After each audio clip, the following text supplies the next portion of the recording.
Good evening, everyone. You're listening to Red Pill 78.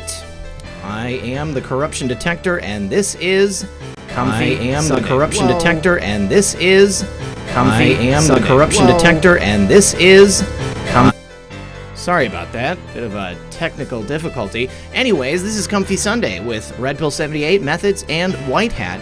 Joining us tonight is our special guest, Steve Outtrim. He'll be here in the second half of the program. Before we get into that, just got to do the disclaimer real quick. Our Red Pill News is not responsible for the views, actions, or opinions of its guests or advertisers, and an appearance on RPN is not to be considered an endorsement. Information contained herein is not to be construed as medical or legal advice, and the views of RPN, the viewers of RPN, are encouraged to do their own research. Well, guys, thank you so much for being here. We're going to be right back after a brief word from our sponsor. A famous movie villain once said, "Introduce a little anarchy, upset the established order, and everything becomes chaos." Well, rarely in history have truer words been spoken, and history has demonstrated this repeatedly. Whether it's a stock market crash, a tea attack, the power goes off longer than you've expected. All of these things happen without warning, and when it's breaking news, it's too late to prepare, and you're in a panicked scramble. Now, to avoid the chaos, there's a few things you should do, one in particular, but build an emergency food supply. I personally trust and use my Patriot Supply to do this for me and my family. Now, you can get started with a 2-week kit at their website, and this week you can save 40% off these food kits when you go to my special website, preparewithredpill78.com. These kits include breakfasts, lunches, and dinners that last up to 25 years in storage, and they arrive to your door with guaranteed 2-day delivery. Those who know what's coming are preparing today, and you should too. So go to preparewithredpill78.com and save 40% off right now. Once again, that's preparewithredpill78.com. And remember, when you support my sponsors, you support this channel. Good evening once again, everyone. Thank you for joining us tonight. We've got patriots from all across the globe yet again. And of course, tonight is the triumphant return of my good friend and fellow researcher, Methods. Methods, how are you, buddy? What's going on, Red Pill YouTube chat? I'm happy to be back over here. I know it wasn't a whole long time I was gone, but you know, we'll get into it. We'll talk about it a little bit, but I'm happy to be here, man. Comfy as can be.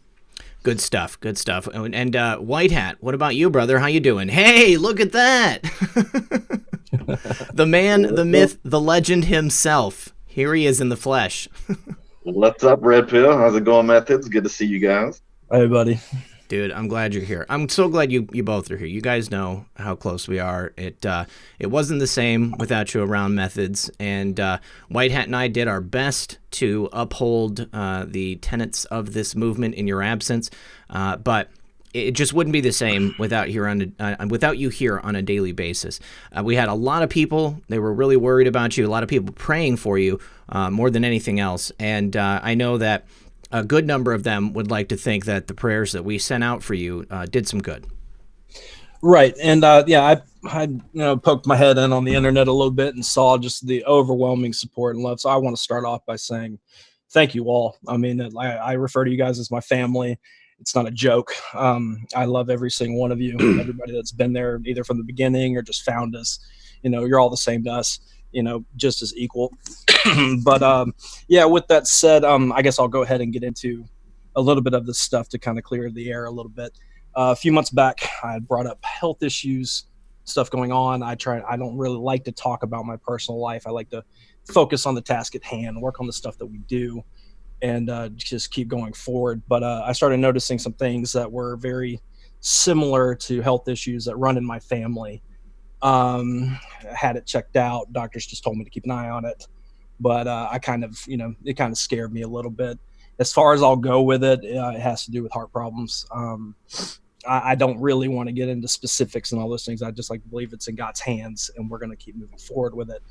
But about a couple weeks ago, they told me that if it started to, pick up or be any worse, then I need to, come back in and talk about it. Well, it started getting worse and worse, and so I ended up going to the hospital. And finding out some things, and some tests have been scheduled and stuff of that nature. But just the overwhelming prayers and support, and everybody knows I've got faith. I'm going to move forward the best I can in this movement. I understand how much people care about me as I do them, and I know that I have a role to play, and I'll be around as much as possible. Of course, Tess comes with answers. We'll figure out some more. I'll try to say as much as I'm comfortable with saying, and either I will report it or Red Pill will. But for now, I also saw a lot of people when I was told that they wanted my Twitter channel back because of all the content, the little bit of content I have on my Twitter channel that people wanted to see. So I wanted to bring that back, let everybody know that I'm still here. I see all your support. Quick shout out to Severe and Bree for the epic song and music video that blew me away when I saw it. They definitely outdid themselves, and there's a place in my heart that will always be there for that. And everybody supporting them, please support those people. They're working really, really hard. But with that said, I can kind of stop rambling on this. I will keep going as much as I can. There'll be times that I won't be around as much. Don't worry about it. Like I said, Red Pill or myself, good news, bad news, whatever, we will keep you in the loop. But as far as your prayers are concerned, I feel it in my spirit why I'm even here. I was ready to just step away and focus on these things, but I want to be here as much as I can for everybody. So that's why I'm here. Comfy Sunday. Wouldn't want to be anywhere else. Good stuff, man. I'm super glad you're back, and I know that I'm sure I can speak for everybody when we say that we completely understand. If you're unable to be here, your health is paramount, okay? That's the most important thing. And as soon as what we do here starts to infringe on your ability to stay healthy, then, it's always a time to take a step backwards. So thank you for that little explanation, because to be quite honest with you, I mean, your health is your own business, I mean, people always want to know, though, just because they care about you. So I appreciate you, opening up to us a little bit about that. Well, we get so close with everybody here. I mean, in this movement, I just wanted to come to Twitter and share some information, help move things along. But you develop relationships, you start recognizing the same names and stuff, like Allie being there. Much love to you. I see Space Shot, Abe's out there, Wheezy Girl. I mean, I could go on and on with just names. But no, it's one of those things that, as family, I want to let people know at least a little bit, because I would want to know the same about them if something was going on. So yeah, here we are. Awesome. Yeah, I mean, there's always too many names in the chat to shout out. I mean, it's incredible. Yeah, good to see you here, Mike. Good to see you here, my darling girlfriend. Good to see you here, my mom, and all my other mods. Appreciate you guys being here. Well, WhiteHat, I think it's time that we talk about your new look. What made you decide to come out from behind the curtain, at least partially? Yeah, why not? Just add a little sauce, man. Just trying to change things up a little bit. Let people know that I'm human, even though this mess maybe not. I love it. Let me make a comment on something too, and I think everybody kind of shares the same sentiment. Is that when Methods was gone, it was felt by everybody. I mean, we could really feel there's a huge gap or hole in the, and what was going on and the information, and what I call the methods dependency. Mm-hmm. We have this methods dependency going on, man, and we're certainly glad you're back. I appreciate it, brother. I really do, and that's why I'm here as much as I can be. Yeah, it was definitely palpable. It wasn't the same, and whatever, however it is that you're here, dude. I just want you to know how much we appreciate you. All the work you do. I mean, it's tremendous. I mean, since you've come back just a couple days ago, you have captured several incredible things from the news, things that slipped through the cracks before. One of the biggest things I noticed, dude, is that nobody really does the commentary like you do, We've got certain people who will, make, some little clips, but without your laser focus on what's going on, it's just different, it was a completely different scene, it felt like. Right. Well, when I'm watching these things, I'm always thinking about everybody in the back of my head. Even when I wasn't covering things and I was off Twitter a little bit, I was like, oh, I want to cover that or cover that. Because you hear it, and if you put it in a certain clip in a certain way, add a few words with it, people have figured out, not to say, my method to my madness, but as cheesy as that sounds, it is what it is. To put the clip in a certain way and clip it out in a certain way, to hand it and just see it in context. And you're like, all right, Methods wants me to see this. What's the point of it? Mm-hmm. That's always been my goal, because that part right there is like, I would be like poking all you guys, like nudging you on the shoulder if we were side by side, say, hey, did you catch that? Yeah. Let me rewind it. So why not just put it out in the world? It's perfect. There was a couple of them that I wanted to go over because I think that it gives quite an insight into what we're seeing right now. I mean, the biggest news is probably the impeachment proceedings. It's so important they had to do it on a Saturday.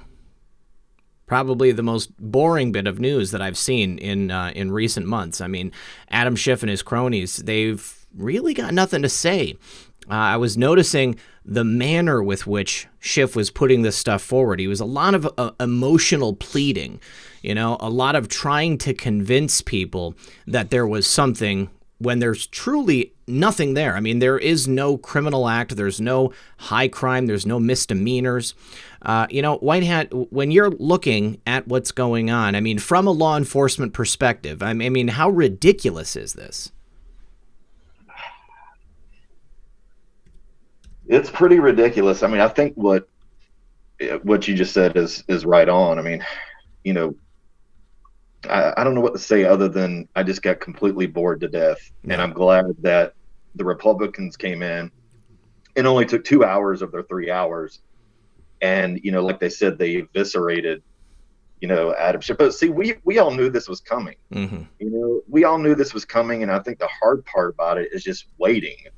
Waiting for our turn. When are we going to get to, when is our side going to get to speak? When are we going to see some of these people go down? I think that's, a huge part of what we're waiting on. And that's the aggravating part for all of us. We have some other stuff going on behind the scenes, with the virus. And then we have, why do you think this went? The migration from 2008, stuff like that going on behind the scenes. And we try to stay busy on the government side and do our job, but, we just roll our eyes. I mean, we really can't roll our eyes hard enough. We talk about that a little bit at work. It is what it is, man. I mean, you hit it spot on though. Well, the one clip that I did want to show, Methods, was the interview with President Trump, Maria Bartiromo with President Trump, and this touches on what WhiteHat just said. When are we going to see it? Because this is like the most important part. I mean, not to skip dinner, and go straight to dessert. I mean, there's an order here. There's a process that we've got to go through. And I really do believe that that's what we're seeing right now with this impeachment trial. There is nothing for the president to be charged with. They've made these charges up from whole cloth. There's nothing illegal for them to be talking about. And that's why Adam Schiff is resorting to these tactics of trying to manipulate the people that are listening to him. But let me take us over here and let's look at this clip that Methods got from the interview with President Trump and Maria Bartiromo. AG Barr says that there are some things that were done in the investigation that are not included in the Horowitz report. He's looking at Brennan. He's looking at other Obama officials. How far up the line do you think this went? I think it went right to the top. And I think that what they did is they spied on my election. What they did is so illegal, like in history, there's never been anything like this. They tried to defeat me before I got elected, and then the insurance policy kicked in. You remember the famous insurance policy? If he wins, we'll go get him here. And that happened. There has never been a thing like this. If this were reversed and this was Obama, President Obama, where this happened to, people would be in jail right now for 50-year terms and 100-year terms. I will tell you, we have a great attorney general. He's highly respected. He's a highly ethical man. He's doing a fantastic job. Let's see how it all comes out. All right, so nothing yet. Nothing has happened yet. But the way that President Trump is speaking about this, I cannot believe that something isn't going to happen. It's like I said, there's a process and an order of operations. I mean, what are you guys thinking about this? Well, I'll let you guys know, let everybody listening know what I think about how this is playing out, because there's two different ways this can go. One, I mean, they could vote to, quit Trump, let it go, and then move on and cover things in Senate oversight hearings and all of that mess. Or they could do that or have the witnesses here in this impeachment hearing. So either way, it's leading towards that direction. So think about how the representation for Trump on Saturday, what they did. They focused first on, how they're picking, words out to make it sound a certain way. Here's the full story. Mm-hmm. But also they really targeted Adam Schiff. And what we know is that Adam Schiff, whether we want to go with our favorite anon, saying he was bought out, was the money worth it, all that stuff. But also they know they've got Schiff cornered because, for example, there's that 18th transcript. They keep saying there's 17, but we know there's 18, and that's the IG, Atkinson. Mm-hmm. And one of the clips I had put out earlier also was Ratcliffe. And Ratcliffe was talking about how that transcript will prove that not only did Schiff's team work with the whistleblower because it got brought up and then he went to bury it real quick, but also the whistleblower lied to Congress. And so that's a smoking gun transcript. So when Trump says, read the transcripts over and over, and I'm like, why does he still keep saying that? Mm-hmm. There's another transcript out there too. And, he gets acquitted, then he can order the declassification of it. So that's a smoking gun. Cause then like we were talking earlier, Adam Schiff has been a thread through all of this, all the way back to the Russia collusion hoax stuff and all those connections, all the way down to, talking to fake Russians about videotapes of Trump, all the way through. So if they can literally ruin his credibility in such a way with federal documents, it calls all that into question, makes it all fresh again. Mm-hmm. So them starting with him, let me know right then that's the focus that they're going to do is they're going to take out Adam Schiff. WhiteHat, what are you thinking about that? Do you think Adam Schiff is going to pay for the criminal acts that he's perpetrated upon the American public and upon President Trump? I doubt it. You don't think so? I doubt it. I mean, I really think that he'll go on trial as far as public opinion. Mm-hmm. And I think his ultimate punishment will be, hopefully, he'll be voted out. Somebody will take his spot. I mean, what do you think's worse? Do you think that Adam Schiff spending, a couple of years in a federal retirement camp, or being voted out of office and living the rest of his life in relative obscurity, away from the type of riches that he's used to at this point? I mean, Adam Schiff appears to me to be the kind of person who needs the public. Without the public, I mean, it's not like he's a good-looking guy. They call him pencil neck for a reason. Adam Schiff is kind of he's lacking for a lot of things, and I don't think that he would have gotten to this point of power if it wasn't for the dirty deeds that he's done. Well, just like you said, they'll get to a point where they won't be able to walk in the street. Mm-hmm.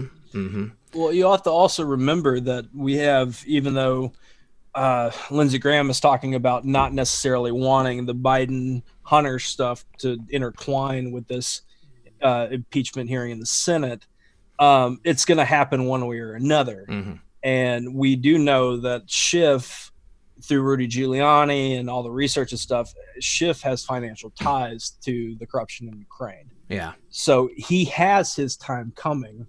Just having him just be voted out or whatever, I agree with the WhiteHat on that, but I do believe that there will be, he will see his day because of the financial ties and stuff that he's done, because it's going to have to come out to justify the argument on they've been trying to cover why did they attack Trump, not just to take him out, right, but to cover up their crimes that they've been doing for decades. Yeah. Our favorite anon always points at the idea of the truth has to come out so this never happens again, like full justice, all those things. Well, what better way than the guy that's been literally barking the entire time to come out and show his crimes and put, his metaphorical head on a spike. So I do believe he will be one of them that does get into trouble and stuff. But yeah, he'd be voted out regardless.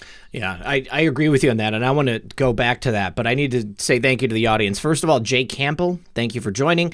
Trisha Sobey, thank you. Doc Arena says, how can we know the truth about the extent of the coronavirus epidemic? Do you have a first-hand witness or a verifiable source? We have to know the real extent of this to prepare. Please let us know. We are definitely going to touch on the coronavirus. We've got some thoughts on that. Berserker Bear says, thanks, and God bless Red Pill 78 and Methods. Thank you very much. Cheryl Andrews, a new member. Thank you for that. Dana Finkler, big fan of the program. Welcome back, Methods, and hashtag thick ankle dogface. Son of a green, son of a green card. Thank you for that, buddy. Meow meow kitty poop. Vaccine for corona permanently alters your RNA. This is some serpent seed stuff. Reuters article out about it 2 days ago. Mark of the Beast and Methods. Glad you're back. God's Daughter says, in honor of all three of you men of God, love you and very grateful for your work. Thank you, God's Daughter. And Whovian Nerd, funny we see White House and he is not. Oh, it's funny we see WhiteHat and he's not wearing a white hat. I have to say though, I like the Guy Fawkes mask better than the skull. I think I like that. Hey man, the skull reminds me of Casey Jones, and I grew up a Ninja Turtle fan. Oh, so. Actually, you're right. I didn't think about that. Yeah. Okay. I have another one in store for you guys that I'll put on here. Okay. He's gonna keep changing like a Grammy host. Yes. Wardrobe change. Rusty Peterson, thank you for that. EO2 Dave says, rest in peace, Kobe. Let's hope this isn't an FF. We'll talk about Kobe, too. Kristen Saradin, also a new member. Thank you for that. Shasta Acker says, welcome back, Methods, XO. WhiteHat's Twitter is, and love you, RP78. That would be Sombrero Blanco. Sombrero Blanco. I retweeted him earlier today, so you can find him if you got my timeline. Leah Green, where we go one, we go all. And Playford Dunham, Schiff introduced everything. Biden, his lies. They are going after him. He's toast. Where we go one, we go all. And then also Brian Beller. Thank you for that, Brian. So I think that what Schiff has done here in the attempt to try to throw off any smell of criminality, saying that all of these things are unsubstantiated, that it's all conspiracy, none of it's real. I think he's failed miserably because he's really drawn attention to all of these things. And to Lindsey Graham's point, saying that he doesn't want all this stuff to come up in the impeachment trial, I think that the reason for that is because he wants it to be its own separate investigation. He doesn't want to mix his metaphors, if you will. This is about the impeachment. This is about the acquittal of the president of these non-crimes that he's been charged with, and he's going to be able to, to finish out his second term without any, obstruction on behalf of Congress. I think that many of these people are probably going to get voted out here in 2020. And I think that it's going to be a completely different administration in the second term. I still people saying stuff about the third term because he's been obstructed so much, but I don't believe there is any constitutional precedence for that. I can't find anything to back that up. Do you guys know anything about that? Have you found anything? To speak for myself, I've seen a lot of people talk about it. I want to say I was shown a little sauce on it, but it might have been just a screen cap. So I'm not going to sit here and push it along. I would love it. I believe it should be the case, but no, I don't. What about you, WhiteHat? Actually the same. I heard that it was not actually in the Constitution, that was, I guess, full gold, but I don't know. Guess we'll see. I do expect another Trump to run after he's done, though. So you mean like one of his children? Yeah. I wouldn't be surprised. I would absolutely love it, and I would certainly vote for them. Brian Beller says, Schiff has to go down to restore the confidence in the system. He is the poster child, no pun intended, for corruption. I agree with him 100% on that. I have to believe that Adam Schiff is going to be prosecuted for something. And Methods, to your point that the crimes in Ukraine are not simply about Biden. I mean, it's about many different people from the former administration. Lots of different people benefited from Ukraine. And in Rudy Giuliani's podcast, he said Biden wasn't the only one. He was just the one who made the most money in Ukraine. Right. Yeah. Him saying that he was made the point man and was doing this freely. Well, who made him the point man? Yeah. Obama. Exactly. Yeah. So what if that was, business as usual? How far does that go back? Yeah. And I mean, we can go all the way down to, the rich man's trick video, which I sent you the clip earlier just to make sure you had it. Oh yeah, yeah. I mean, it goes back such a long way that when you hear Democrats saying things like, our way of life, how America does things, our business, we don't need to change. Trump's changing. That's what they're referring to, is that kind of mindset. Because if you think about how much money has been stolen, how great would America really be if we had that money, if that money was spent towards those things, how would costs be like lowered instead of going up on stuff, loaves of bread, milk, all those things. Yeah. Quality of life across the board. Exactly. Yeah. I need to say thank you to Jeff George, gave us the coronavirus patent number. Leah Worth says, little Schiff, I think it's on video, and it's not his neck they are referring to. I like that.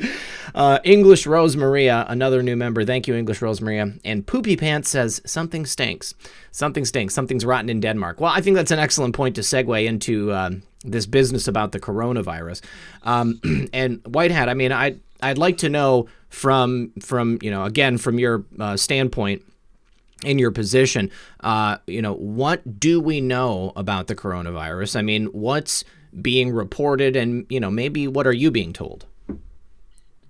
You have to. What I compare it to is like the Ebola virus. Everything has been handled exactly the same way. It's almost like going by a playbook.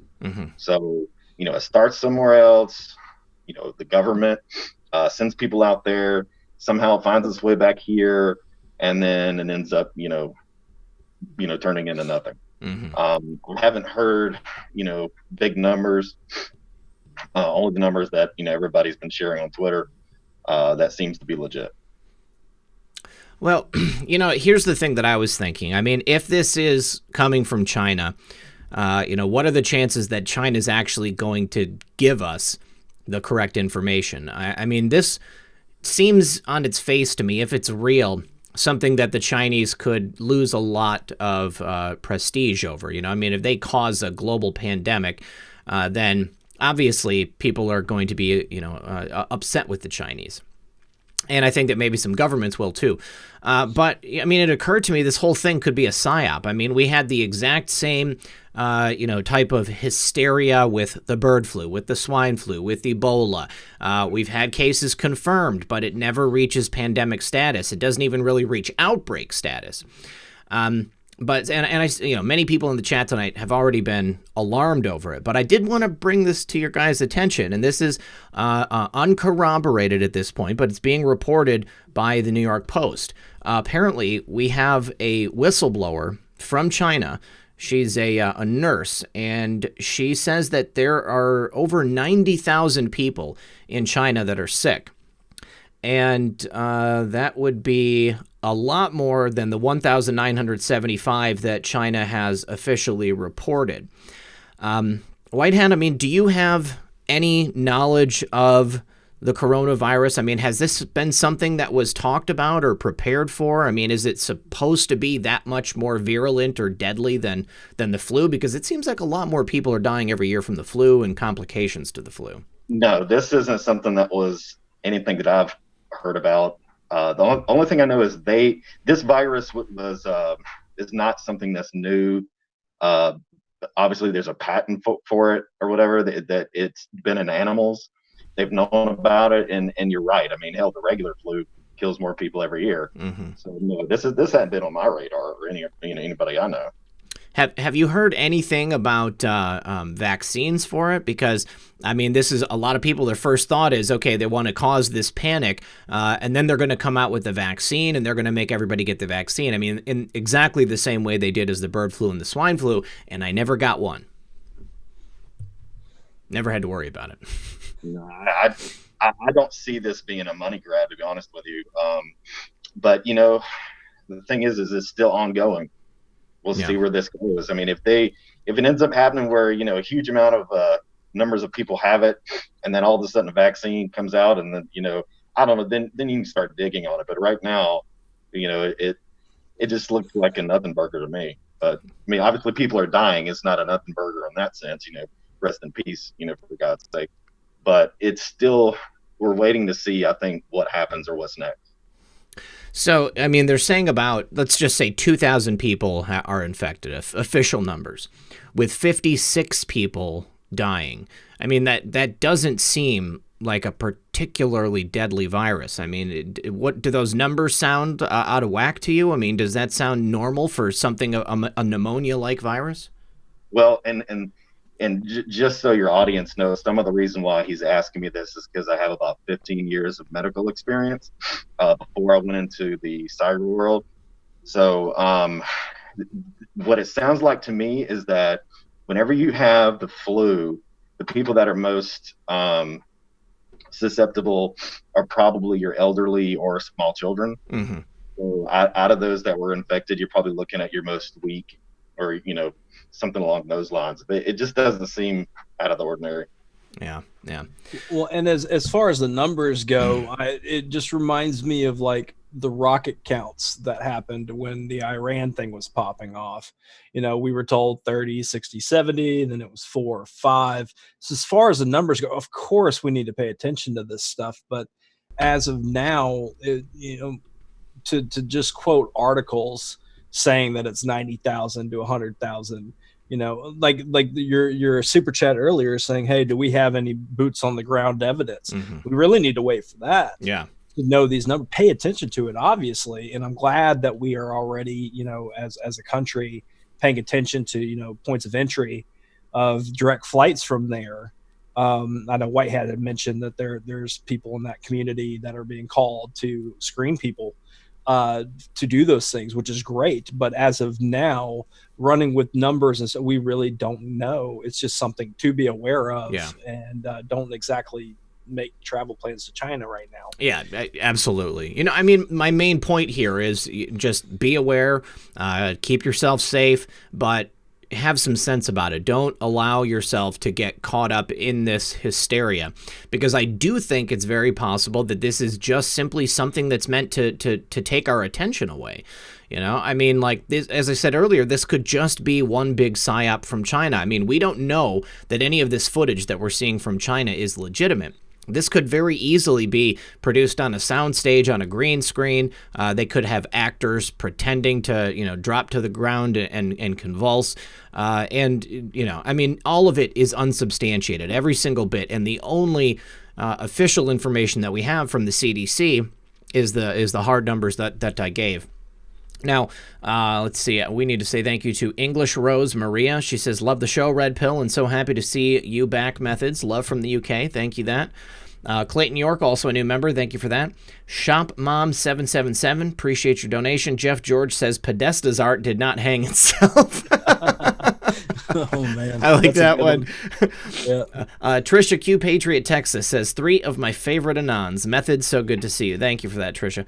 Annie Oakley, hang on, says, more people have died from Corona beer. Just saying. Yeah, I think you're right. This is another thing that always gets me. How many people die from alcoholism each year? And they don't make a fuss about it. Star Karma says, peace to you. Where we go one, we go all. Peace to you as well, Star Karma. I'd be very interested to know about anybody who has any actual information, maybe, people on the ground. I did get an email this weekend from a viewer. I'm not going to say where they live because I know they said they wanted to retain their anonymity. But there was, one of them, it's a married couple. One of them is from China, and they had the health department called on them for cooking Chinese food as Predator. Do you got the things on the back? That's great. So they had the health department called on them because they were cooking Chinese food, and people are in such a hysteria because of the fact that, this virus is supposed to come from China, that they had to deal with the authorities as a result of it. So, I just want to make sure that people don't lose their minds over this stuff. Right. I mean, there's a difference in between being, paying attention, being alert, keeping people informed, and losing your minds to, fear and paranoia and stuff. We've got plenty of stuff to focus on. Yeah. And I'm not trying to belittle the situation whatsoever. It's terribly tragic. But at the end of the day, you know, we're God-fearing people to a degree. You know, put your faith in God, keep going with it, keep moving forward, and pray that this will be handled on stuff. And as it gets worse, you know, God forbid, you know, we will report it. We will do what needs to be done as far as what we can do, you know? Yeah. Striff Saul says, Schiff needs to go to the farm that some parents tell their children about when they don't have the heart to tell them what really happened to their old beloved pet. Oh, man. What Old Yeller went to the farm. Right. Shelley says, did anybody check Kobe Bryant's Comedy Central 2016 cartoon depicting a heli crash and death? Holly weird. Do y'all think the Kamal took him out? Love the show. Thanks. Well, that's a good segue right there. I have seen... have seen that.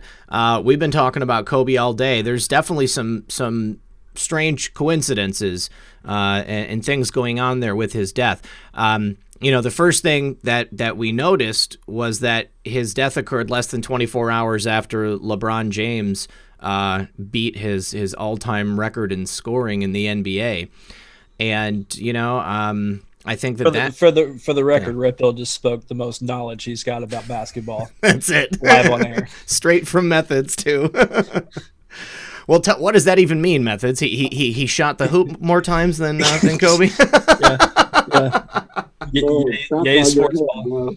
Stop while you're ahead. That mask is so much worse for your voice, man. I'm sorry. Go back to Guy Fawkes. Guy Fawkes gets it more than Predator. He's going to come back with a Freddy Krueger or a Jason or something. His mask game is strong, dude. Yeah, do you just have a bunch of like heads, a bunch of styrofoam heads? You just keep them on the wall or something?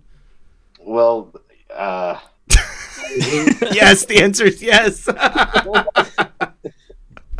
No, man, I just, you know, you collect them over the years, man, and my kids play along. They like Halloween a lot, so we just keep them around. That's awesome. Fair enough. Good stuff. Let's see. Also, yeah, let's talk about that because we did see the cartoon. We saw that like right before the show started, and it's another one of those things, you know, predictive programming. I'm not going to say that Kobe Bryant is a victim of the Illuminati or anything like that. I think it's premature to say that, but it's weird. It's weird that his death seems to have been predicted in a cartoon and eaten up by popular culture, and then, you know, it comes to pass. The really tragic part about it is that I believe that at least one of his children passed away in the crash, and there were some other close family friends. So it looks like we're up to 9 people that have died now. Right. Yeah, that's the reports now, is that there's 9 on the helicopter. I mean, it might change while we're on air here. But I guess to play devil's advocate here, when it comes to stuff like this, I always try to look at both sides, even though my opinion typically sways. To me, okay, it was in a cartoon. The same thing. Why would the person that wrote what was that called? Twilight said they did automated writing or whatever to do the writing. If we want to talk about the supernatural realm affecting things in this world, then yeah, predictive programming can Wait a happen. second. You got to back up. Are you saying that the Twilight books were given to the author through automatic writing, or did the Twilight books author wrote that cartoon about Kobe? No, the books for Twilight were, if I believe, I think those were the books where they said that it was done through automated writing. No wonder they were shite. Right. Yeah. Sorry, honey. No, my wife's not listening, and she would be slapping me if she was here because she loved those books. But yeah, I mean, what I'm getting, keep it coming. I can't take him seriously anymore. But yeah, what I'm getting at is that if we want to play into that idea of that this was planned and all that stuff, then you have to also accept the supernatural world of things and things being planned out over time. I remember seeing an interview with a preacher saying that one time he was casting out a demon out of somebody, and the possessed person said back to him, in 2 years, we're coming after you. Oh, wow. And he said 2 years later, he felt such a spiritual realm of attack. I think he said he almost quit the ministry. It got so bad. And he remembered that 2 years before, this possessed person said this to him. If I remember the name sometime, I'll let you guys know in the future. But what I'm getting at is that that's a narrative where time is different in the sense, and that if these things are planned out in a certain way to where it ends up in a cartoon for predictive programming, and, you know, so be it. But to me, I will say this. I mean, his daughter did die. Yeah. It's very, very tragic. I mean, I grew up watching basketball. That's, you know, the one where you shoot the ball into the net, Red Pill. Oh, that's not the with the that guy? Yeah, the sports ball. I loved watching him play. He kind of had that fire and intensity of playing the game that everybody knew him for. So, you know, I'd say give it some time. You know, running with things or whatever. I mean, I've already seen, you know, we were looking at it earlier. The Kobe was taken out by the Illuminati decoded YouTube videos that were already out within an hour of the reports happening. And I'm not saying that there's not more to the story, but, you know, give it a moment. There's people, you know, 13, we say 8 other people that died on that helicopter crash. So take some time with this, by all means, look at stuff, but running with things at this moment, I mean, it's just tragic in itself. Yeah. You know, and to your point, obviously, I think we are all well aware of the supernatural realm of things. And I do want to comment, there's 4,666 people watching at this very moment. So it's a big number, but come on, guys, give us one more. 703. Thank you, Jesus. Okay. But I think that I think it's strange. I think it's strange that we have this milestone with LeBron, and then, you know, I mean, the next day, the only man that could potentially come back and unseat him is gone. And the only reason it stuck out to me is because there has been a lot of chatter about where LeBron's allegiances lie. And, you know, I mean, we look through history, and it is rife with instances of people like Kobe being a tool, I guess I'm going to say.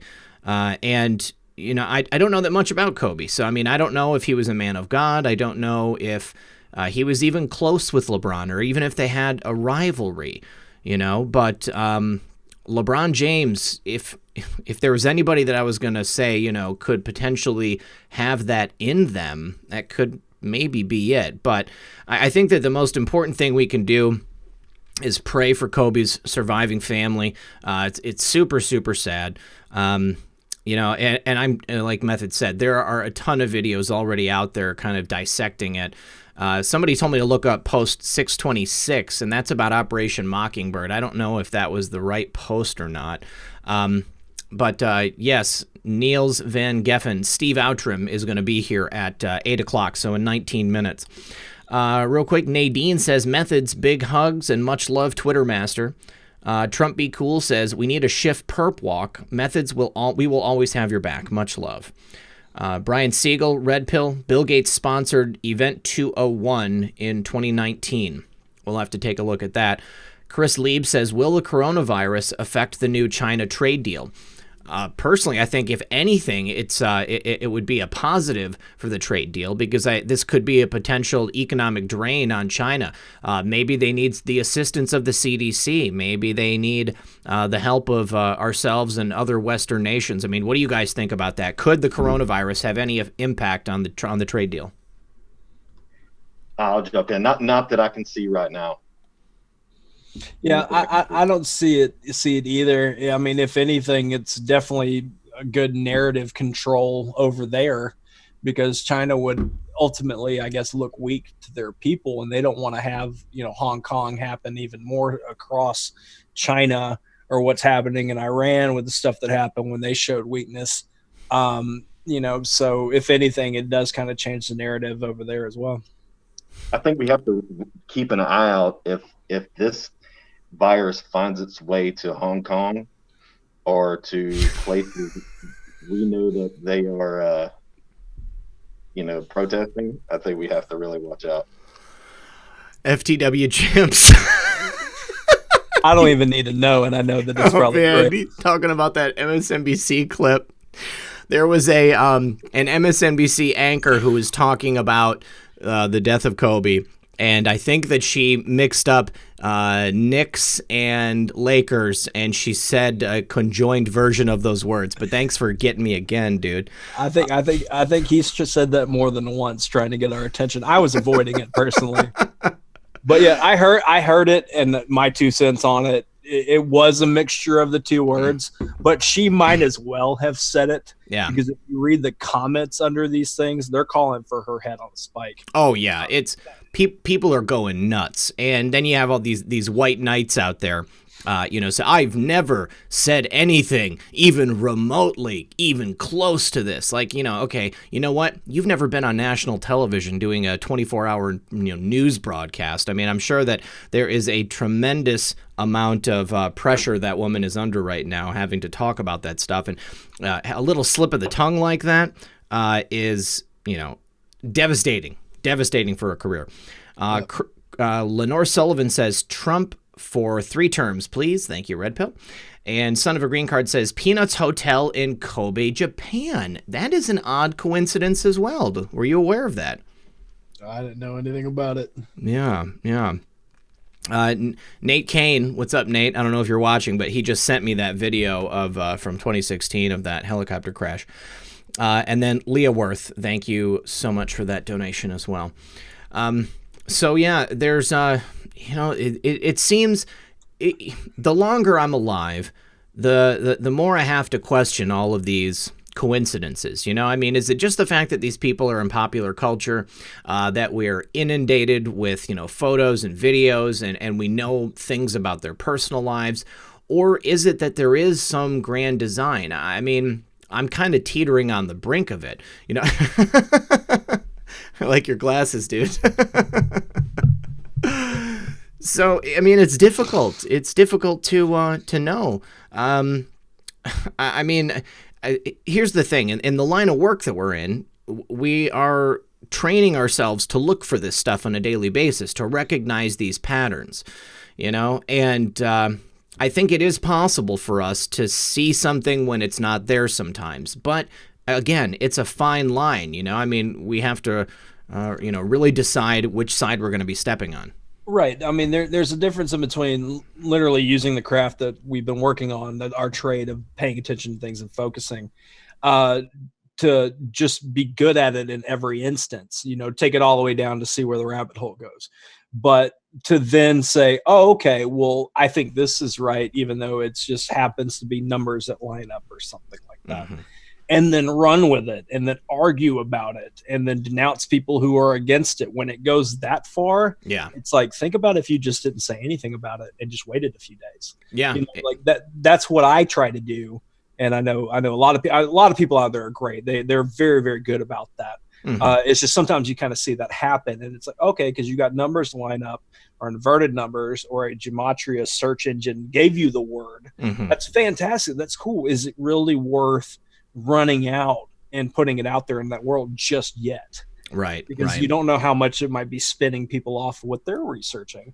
Yeah, exactly. And present it later with more pieces of evidence, and then it could be even more interesting. Yeah. And I mean, like, the way that people get so worked up about stuff too, just because people don't see things the exact same way, or, the way that somebody decodes something and somebody else tells them that they're wrong, I mean, it's all up to interpretation. I mean, don't let your ego get so out of control that you think that you have all the answers, because I'll tell you what, there's only one individual in this universe who does. And it's not me. It's not any of us watching. We can make informed guesses, and I think we can get pretty close, But we got to be careful about that stuff, because, again, like, that's like the hardest thing. I think that a lot of people, part of it is they've been programmed to act that way online. I've always seen what was happening online with just people being evil, the left and the right going after each other, or people just, being dismissive or rude online because they don't have to worry about saying something to somebody face to face. They have that out. Doesn't matter what I say because they don't know who I am. Well, you know, I mean, other people are paying attention, you know, I mean, and it enriches everyone's lives if we can do this in a constructive manner. You know, if we can work together to figure out what's happening rather than like choosing a camp, because that's what they want. They want us to tribe up. They want us to tribe up, and they don't want us to work together on this stuff. Well, a great example would be when Joe Rogan endorsed Bernie Sanders. Yeah. Did you watch everybody on the left just eat themselves? Mm-hmm. Like they lost their minds. Like, how dare you? Are the Warren people, all the Biden people, or God forbid Joe Rogan's, and watching them literally attack, almost how we do. Mm-hmm. You know, even when we figure out things or stuff comes to light about people that are, you know, breaking the law and stuff, they were attacking their own, and if they don't understand like how not really unified they are, and because all it took was Joe Rogan making the statement. Mm-hmm. Yeah, Dan Bongino used to say that all the time. He'd say, you know, just wait and watch them. They'll implode and they will eat themselves alive. Yep. I think he said that on a show a few times. You know, that's exactly what I mean. Their minds, their freaking heads exploded when that happened. Yeah. Right. And you're going to see that happen more and more as we get through the primaries and stuff. Like, I mean, they're going to have to choose a candidate. It's going to have to be somebody, and there's going to be a certain side that's not happy. And if you think Bernie doesn't get the nomination, they've already said they're going to set cities on fire. It's just insane. Yeah. Right. 5,000 people, y'all. Just saying. Yeah. Oh, yeah. We hit 5,000 people. Thanks, you guys. Thank you, everybody. If you would do us a favor, kindly leave a like and maybe share this on your favorite social media platform. That will help us break through another milestone for viewers. Yeshua's Chosen said, God bless everyone from beautiful Fort Lauderdale, where we go one, we go all. Good to see you here. Taraxicum Aficional, welcome back, Methods. Thank you for that. Boo Vudan.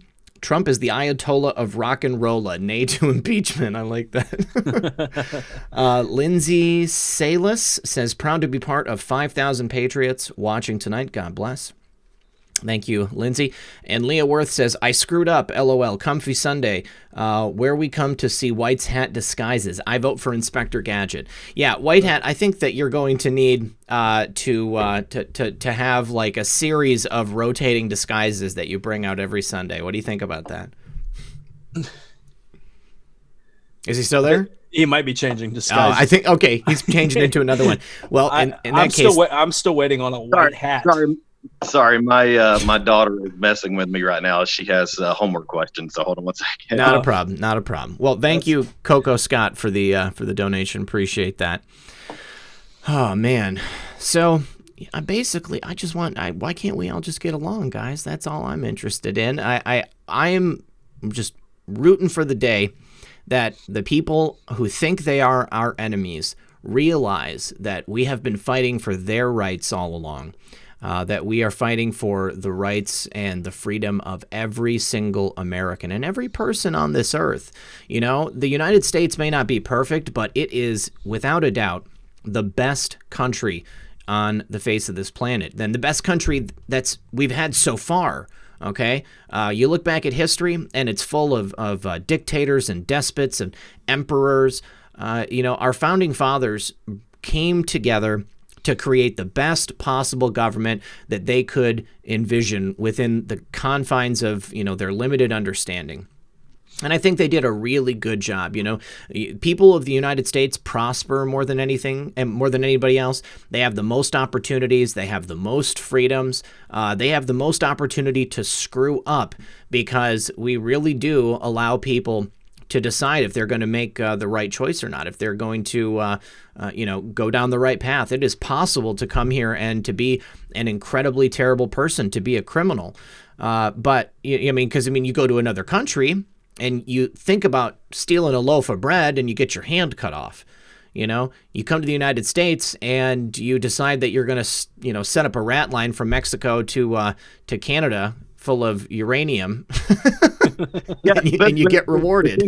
What are they going to do when Trump wins the second term and then there's another Trump that comes after? I mean, they're at some point they're going to have to do exactly what you said. They're going to have to take a step back and say, hey, you know what? This was for this is for my benefit. Mm-hmm. What the heck are they going to do? At some point, wake up. Right, and we also have we are the best at joking around, like as far as our side goes, like the memes on those things, it's such a top shelf. It's incredible. And we pick on the left a whole bunch. And yeah, but we also want the best for everyone. Like, yeah, we're making fun of the concept of that lifestyle, that of being lied to and accepting the fact. And we keep going with it. What am I looking at? A white rabbit? Follow the white rabbit. I'm getting into a groove. I'm saying things how I feel, and I look up and there's a white rabbit. Okay. Anyways, I think that as we've seen, especially Red Pill, since you've been there around this for a long time with me, we've seen people who are like, "Hey, I was a lifelong Democrat. I voted all the way up to this. I can't believe what I'm seeing."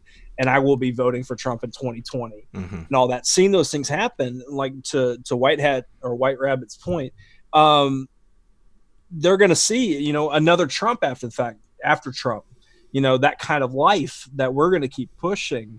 They're going to realize these things over time, and they're going to be able to look back at all the things that we keep revealing and keep pushing. That's why I always try to put clips out from the past just to remind people of things that have happened. We are very welcoming to watch people who say those things like, I'm a new Trump supporter, or I can't believe that I voted Democrat.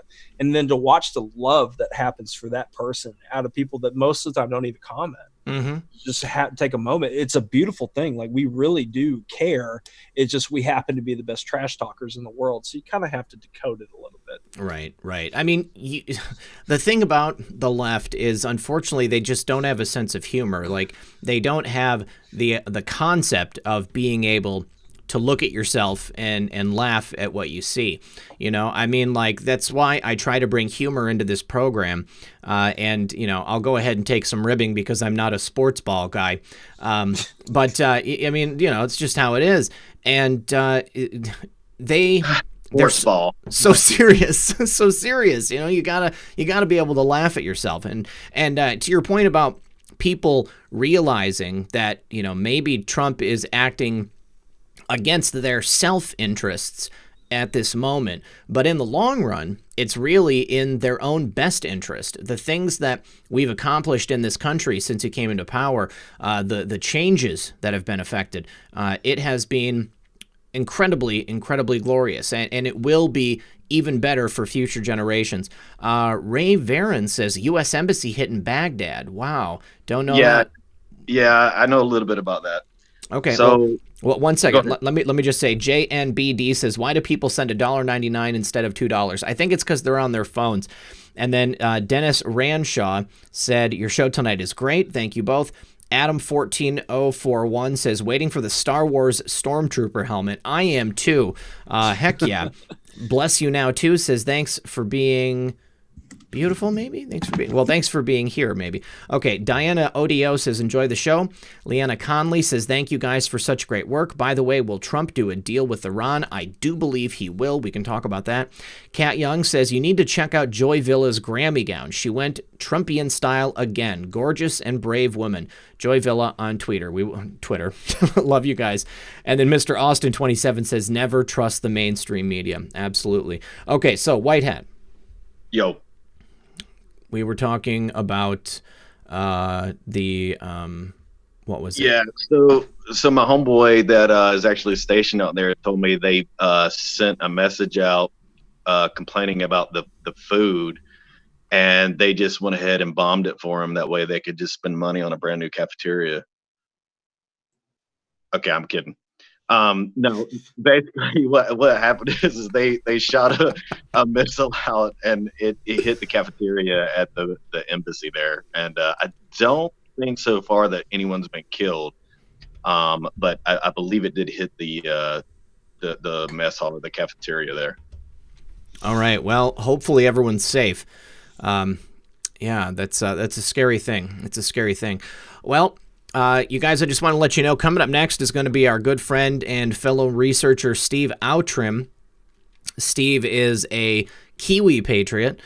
He's got a lot of interesting things that we're going to be talking about. We're definitely going to be talking about what's happening in Australia. That's something I haven't covered as much on this show but we're going to be talking about it. We're not going to, I mean, I'm sure since it's Steve, we might touch on Burning Man a little bit, but that is not one of our scheduled topics necessarily. Let's see. BR Swimmer says, love and light to all you beautiful souls. Thank you very much, BR Swimmer. And Just Cause says, I look down and laugh at myself every morning. That's right. That's rough. You know? I will read this comment though. Gypsy Nurse Kathy, we hate the sin, but not the sinner. Exactly. Yeah. Exactly. Yeah.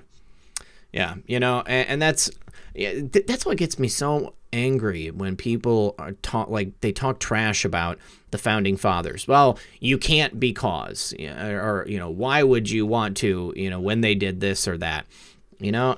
I mean, things are situational. You know, I mean, like times change. People made mistakes, and even in their own time, they saw their mistakes and they tried to correct them.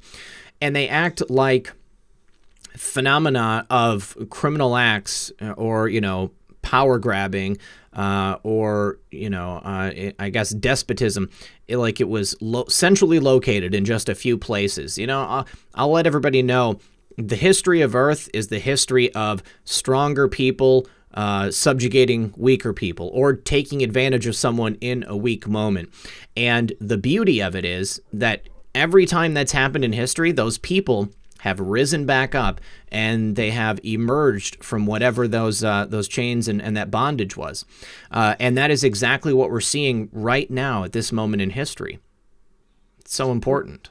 Right. I mean, we're all kind of had to like look at ourselves in the mirror, look at what's happening in the world, and we're all facing each other, and nobody really. I mean, I remember back, and I'm not even, you know, as old as the people I'm online with right now, but I remember when people would chat in grocery stores and have conversations and stuff. But now, I mean, I was watching it increasingly get worse. I want to even talk to each other. Well, now it's, you know, we're having to talk about the president, and 50-50, you didn't vote for that president, or give or take. Yeah. So now we're all having to face each other in this case, and the left has been feeling this hatred.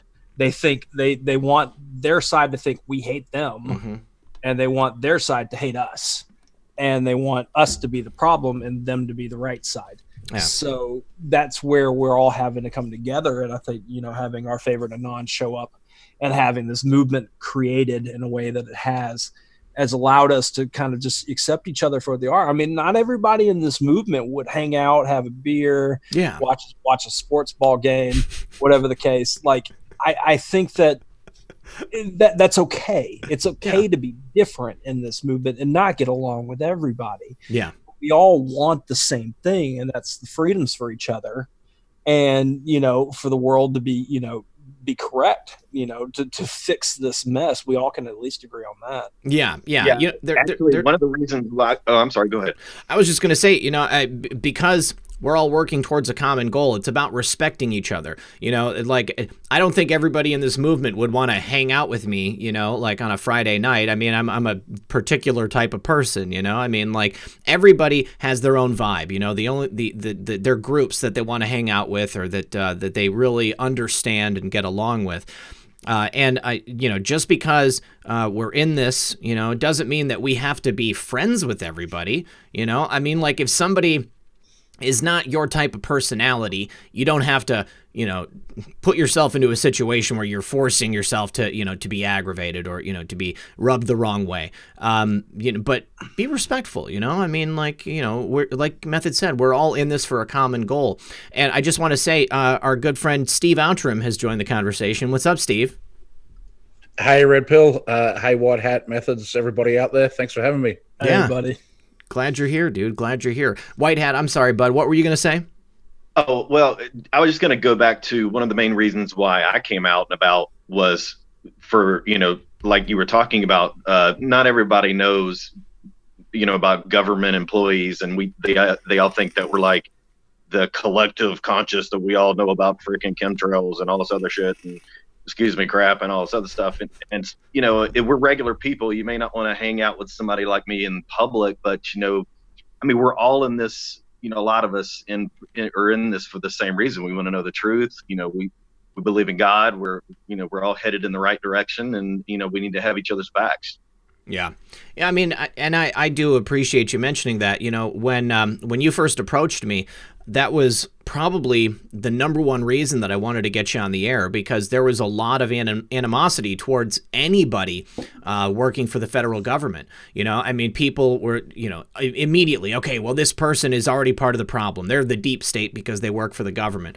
But, you know, the federal bureaucracy may be large and sprawling, but I would hazard a guess and say that there are a lot more good people that are employed in the federal government, in the administrative branch of government, than there are actual members of the deep state. Steve, what's been going on with you, man? Well, it's the middle of summer down here in New Zealand, so just a lot of family time. It's been a great holiday break, and just looking at what I'm going to do for 2020. A lot of research going on. I'm still looking into Isaac Kappy. Oh, yeah. And also some of the YouTube drama, which I know you like to stay away from. So probably better not to talk about that. I think I know who you're talking about. There's some lawsuits going on right now. I've seen hinted at on some other channels. Need to say thank you to Michelle Gordon. Thank you for joining the channel. Same to A Pool and Carmen Lynn and David Mull as well. Wow, thanks, guys. Appreciate it. And then Brittany Taylor says, I don't agree with their politics, but does anyone have a general admission ticket to Pearl Jam they will sell me for Denver, Oklahoma, Arizona, or Seattle?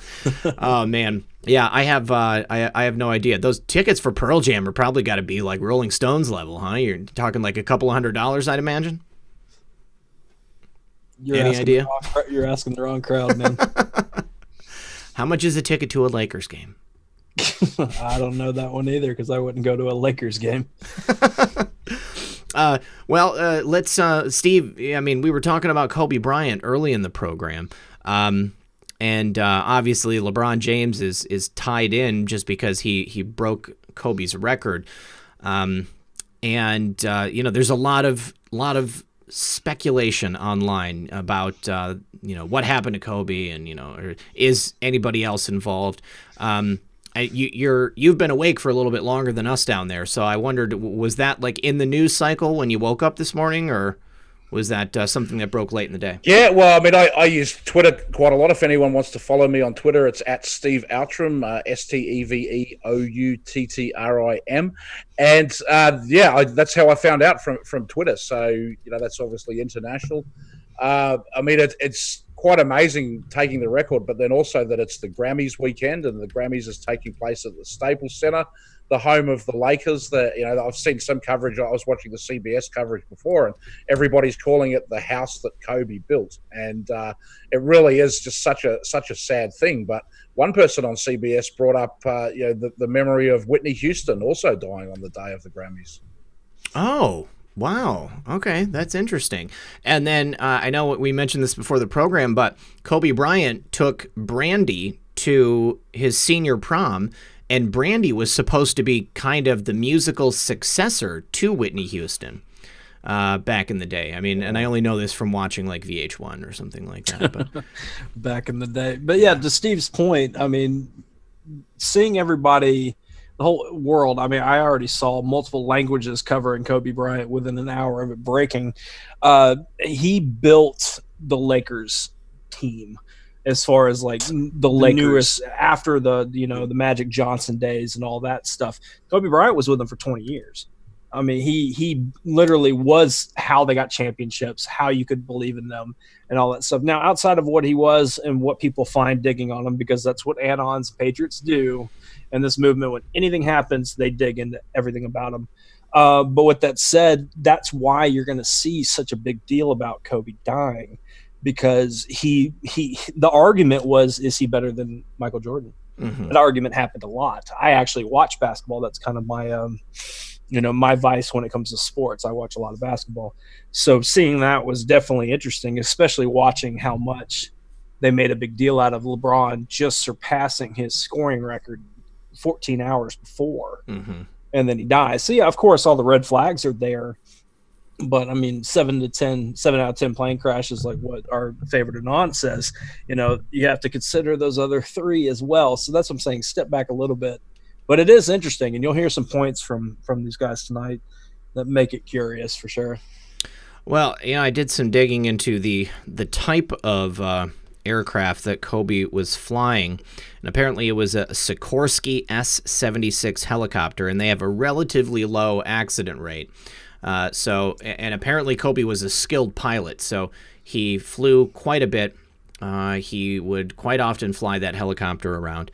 So, I mean, when you're looking at compared to all helicopters, it is like percentage points in terms of the total helicopter accidents per year. Like those Sikorskys rarely go down. And somebody had said that they thought that Pkwy's death had initially been reported on the 25th, so that would be yesterday. But, I mean, I thought that when we read it, I mean, it said the 26th, didn't it? So if somebody actually had reported it on the 25th ahead of time, that's a little strange. Right. Well, you can also have, backdated articles that kind of get refilled in. I mean, with websites and stuff, I mean, me and you could create a website in an hour that says that we could cover everything and make it sound like Q stole everything from us. Right. On the date stuff. But yeah, it's always just something to pay attention to.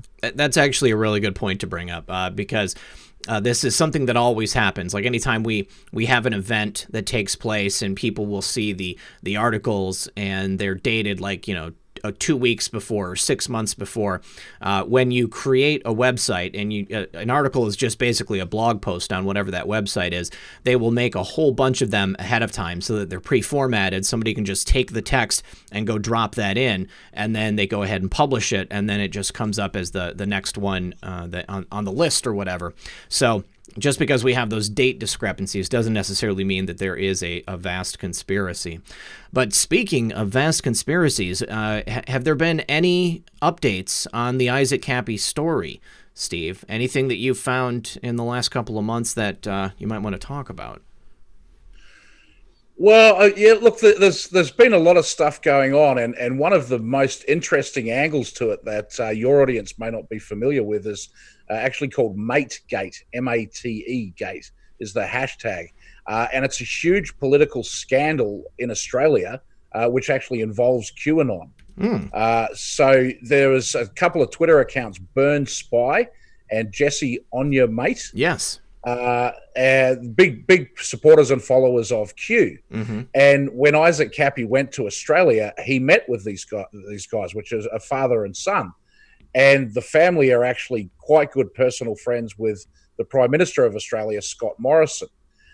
Scott Morrison made a speech in the Parliament shortly after he became Prime Minister, and he apologised to people for ritual abuse, so yes. people that had been abused in institutions. And there was a really bigger deal to get those words said and acknowledged by a government leader, saying that it's happened. And since then we've had not just Jeffrey Epstein, but in Australia, Cardinal George Pell, who was the number 3 guy at the Vatican, mm-hmm. went down for those type of things.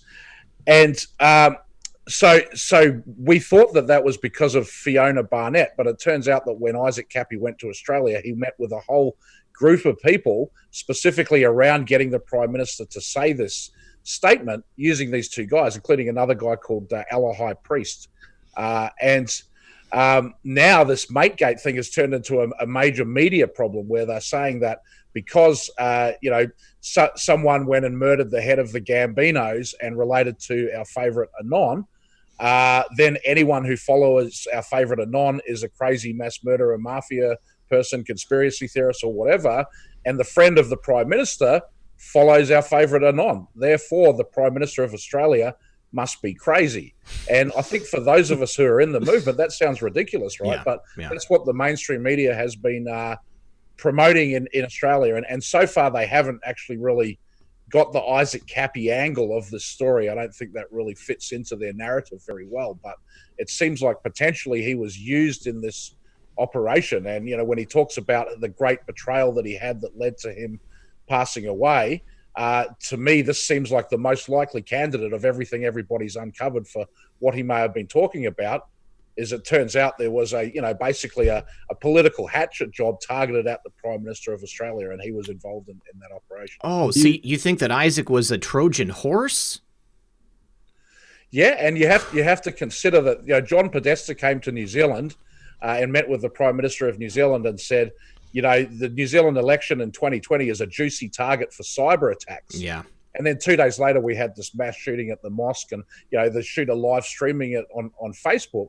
So that was kind of a cyber attack. So here's John Podesta interested in the elections and the political affairs down in this part of the world. He went to Australia right after he came to New Zealand, and this guy Scott Morrison he's not a progressive. He's not someone that Podesta and all that crew would be supporting. And then you have Cappy right before he went to Australia. He's there meeting with David Brock at Politicon, posing in a photo. Now, he said that he did that because he was just trolling, but I think we have to at least, consider the possibility that maybe he knew what he was doing all along. He did it for the money or the trip, or he thought that if he could go to the trip and use it to promote Fiona Barnett and maybe help his buddy Alahai out with some diamond deals to help people in the Congo or something, that would be a justification for him doing it. And then later, when it dawned on him how significant it was, this Mategate attack that was going to be launched. I mean, I'm just speculating here. I don't have evidence of that yet anyway. Well, with your gut instinct on it, because you've obviously looked into it definitely more than I have. I followed Cappy a little bit,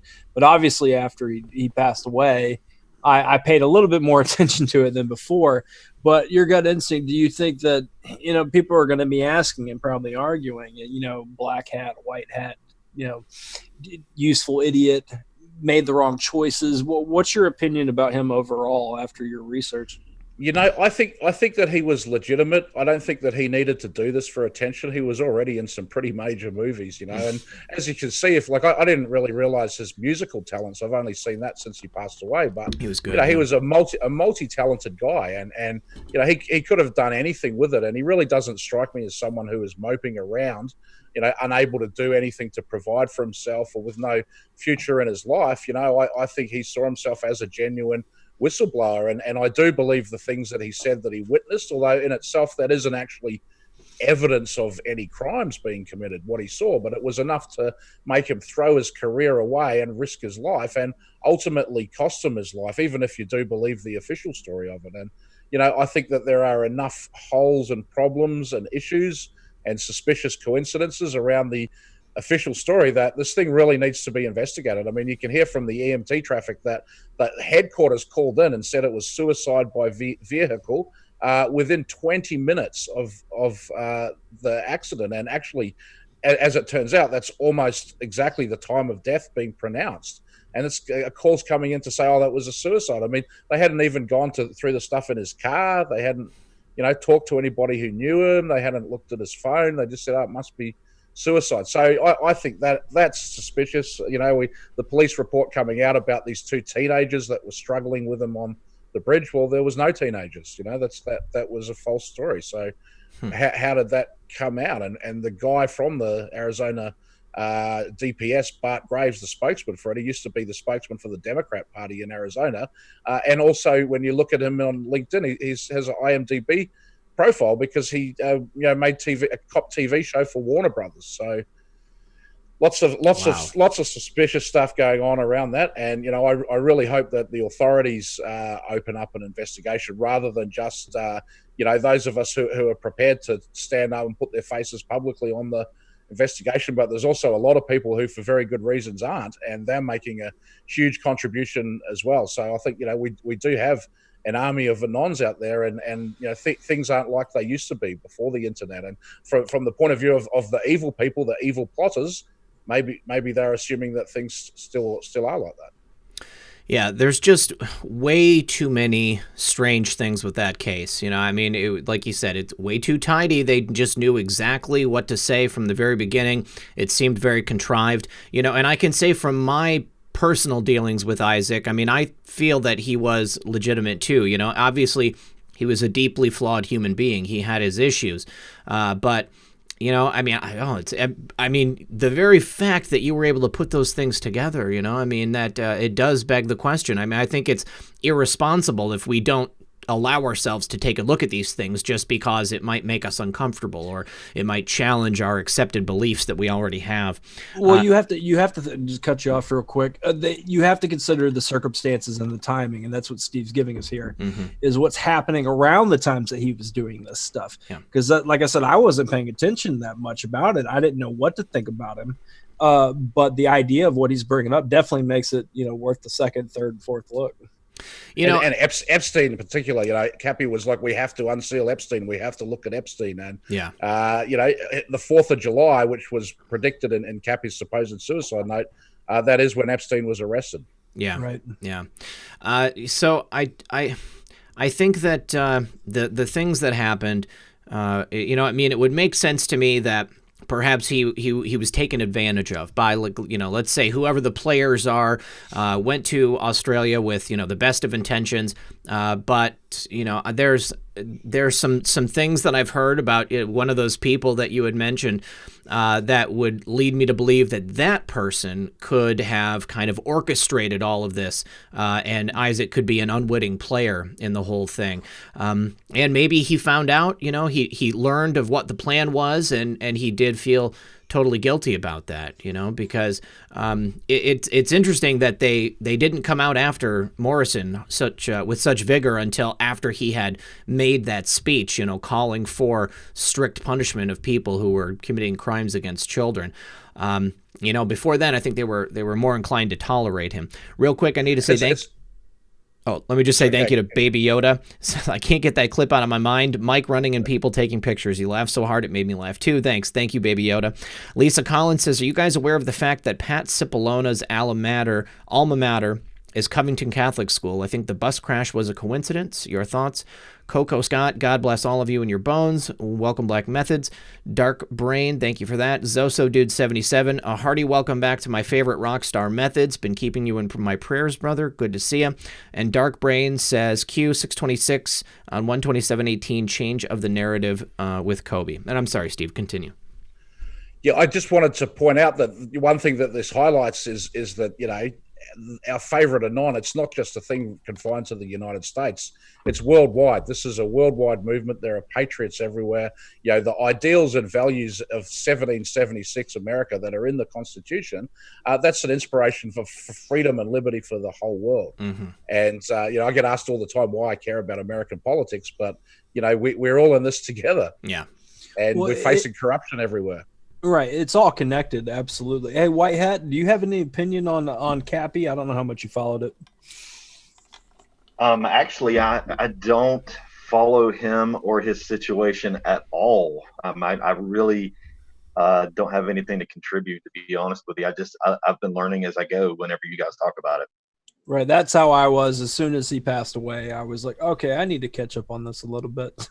So, but I'm glad that we got Steve here paying attention. And also I've seen people in the chat talking about Phoenix Enigma. Oh, yeah. He's been incredibly involved in researching that stuff. By all means, search Phoenix Enigma and Isaac Cappy, and I'm sure you'll find a lot of interesting information. Well, we did a show. If you go to the phoenixenigma.com, his website, he's done a really great job of putting all of the documentation and evidence in one place, and also my own website, burners.me, M-E. Good stuff. Yeah, Phoenix Enigma and I did a show here about it just before he got that website put together. So lots of good information on both Steve's and Phoenix Enigma's websites. WhiteHat, you comfortable? And now you got a Raider shirt on. Yeah, I was getting a little toasty, man, so I just switched it up just a tiny bit. That's fine. That's fine. Well, Steve, what about with the fires down in Australia? Because I feel like that's kind of left the news cycle, but I know there's been tremendous devastation, and you said that there's a troubling connection to the location of the fires. Yeah, so we've had really very bad fires in Australia, and it's a little bit like California and other places that every summer there usually are wildfires breaking out. It does get very hot in Australia. There's lightning strikes and stuff, but this has kind of been unprecedented with the fires happening all over the country. The statistic that's been shared has been 1 billion animals killed Now, for the animal lovers out there, I don't think that that's correct. That they basically took a study that looked at 1 acre of forest and said how many animals there are, and then looked at how many acres were destroyed and just assumed that every single animal in that original acre was in the total amount. In fact, the animals, birds can fly away, they can run away and everything, but still, very, very devastating to wildlife, and dozens of people have been killed also. But the location of the fires, it's been speculated, is quite close to the proposed location for a high-speed rail line, which is going to link up Melbourne and Sydney. That's the third fastest air travel route third busiest air travel route in the world.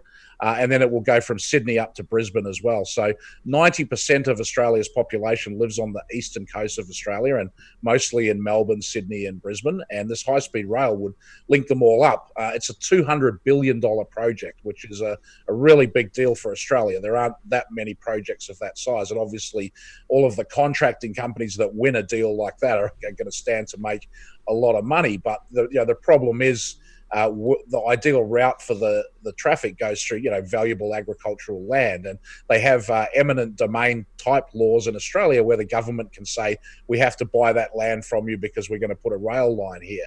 But if you're a farmer and you have really valuable land that you're making a lot of money from, the government tries to do that, you can say there's no way, we're not letting you through. Well, now a lot of that land has been completely devastated by the fires, and the $1 billion of land purchases that the government said they had to make, it's going to be much cheaper for them to acquire that land now because the economic value of those areas has just been absolutely destroyed. But then once the high-speed rail is built, economic value of those areas maybe increases. Well, to sum it up, what do you think happened there with the fires? Well, there's definitely evidence has come out of it being deliberately lit. If you go to burners.me, I've actually just put a post up just before the show showing the route of the proposed rail line and the where the fires are actually located.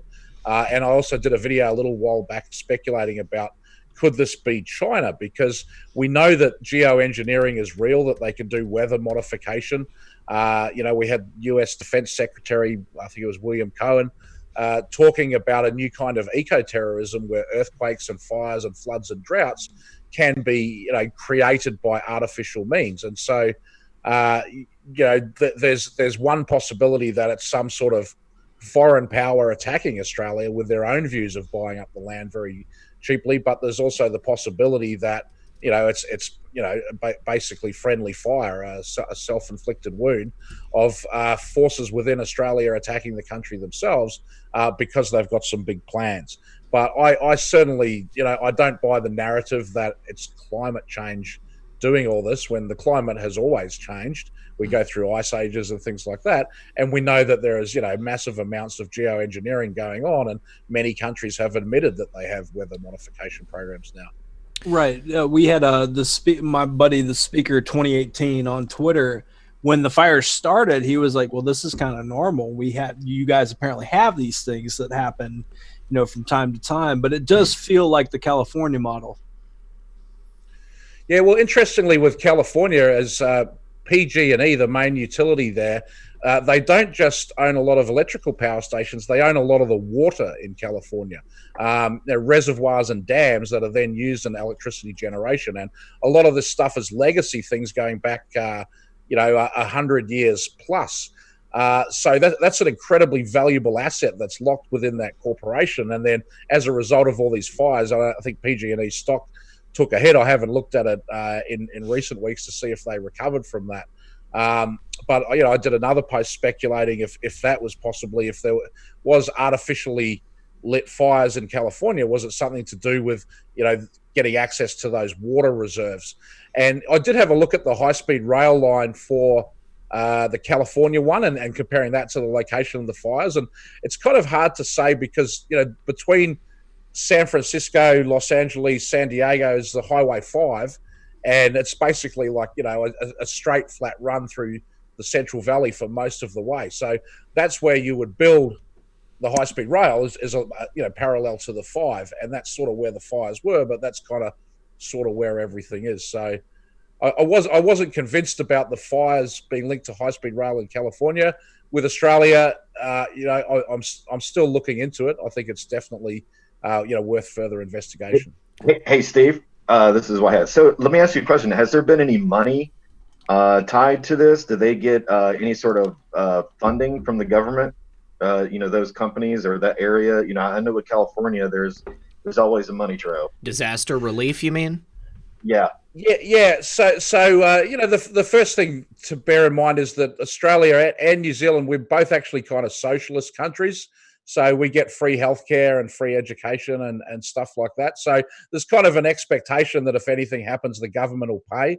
But in saying that, many of the volunteer firefighters who've come to give their time and risk their lives fighting all of these fires because they just need more people, they weren't even getting paid for it, and the government wasn't even going to pay accommodation costs for them and stuff like that. So there's been a lot of scandals in response to that. But yeah, what usually happens in Australia after these big disasters, and Australia every year has 3 or 4 massive disasters, whether it's a flood or a hurricane or big fires or something, and they have to rebuild the entire town. So there's a lot of money set aside as a contingency for this type of rebuilding, and then the country itself can always go back to the global debt markets and say, hey, we need another 100 billion because we lost another 3 towns or something. So I think there's definitely an angle in that. The insurance itself, the payouts, and the reconstruction contracts, which are not necessarily going to go to Australian companies. There's no real requirement that goes to them. So it'll be interesting to see who does end up getting those projects. Do you have the same kind of situation in Australia that we have here with China trying to come in and purchase infrastructure or controlling interests in maybe ports or, stuff like this, transportation?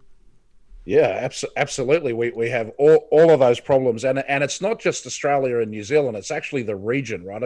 If you look like between California and China, okay, you guys have got Hawaii, and then you've got some American Samoa and Guam and Saipan and a few little islands, and then sort of Australia and New Zealand. We're part of the Five Eyes alliance, and that we are the allies of America in this region. But that whole ocean in between us is being very hotly contested by the Chinese, and the Chinese are there throwing around money, and there's been some stories coming out down here of politicians in islands like Kiribati offered $1 million cash in a briefcase if they will vote to not recognize Taiwan. And so in these global bodies like the United Nations, each country gets a vote.